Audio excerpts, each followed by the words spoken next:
దుబ్బగూడ గ్రామానికి నూతన పంచాయతీ భవన నిర్మాణ పనుల నిమిత్తం 20 లక్షల రూపాయల నిధులు మంజూరయ్యాయి. నిధులు మంజూరు చేయించడంలో కృషి చేసిన ఆదిలాబాద్ అసెంబ్లీ నియోజకవర్గ కాంగ్రెస్ పార్టీ ఇన్ఛార్జ్ కంది శ్రీనివాసరెడ్డికి కృతజ్ఞతగా గ్రామస్తులు ఆయన ఫ్లెక్సీకి పాలాభిషేకం చేశారు.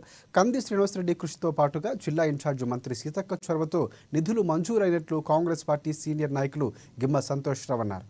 నియోజకవర్గ అభివృద్ధి కోసం అసెంబ్లీ ఇన్ఛార్జ్ కంది శ్రీనివాసరెడ్డి పట్టుదలగా శ్రమిస్తున్నట్లు చెప్పారు. త్వరలో గ్రామానికి 25 ఇందిరమ్మ ఇండ్లు కూడా ప్రభుత్వం ఇస్తుందని ఆయన వెల్లడించారు.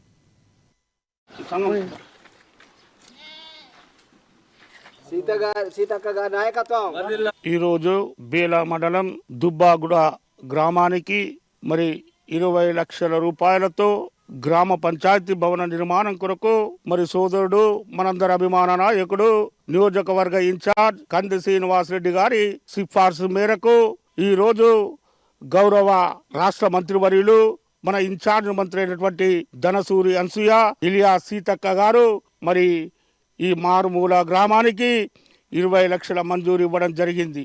అందులో భాగంగా మరి గ్రామ పటేళ్లు గ్రామస్తులతో అందరితో కలిసి ఈరోజు వారి చిత్రపటానికి మేమందరం పాలాభిషేకం చేస్తూ మరి భవిష్యత్తులో ఈ గ్రామంలో అందరూ పేదలు కాబట్టి తప్పకుండా సోదరుడు కంది శ్రీనివాసరెడ్డి గారి నాయకత్వంలో మరి ఈ గ్రామానికి 25 ఇందిరమ్మ ఇళ్లను కూడా అతి త్వరలో తప్పకుండా పేదలకు 25 ఇందిరమ్మ ఇళ్లు కూడా మంజూరు ఇవ్వడం జరుగుతుందని చెప్పి కూడా మీ అందరి సమక్షంలో చెప్తా ఉన్నాం.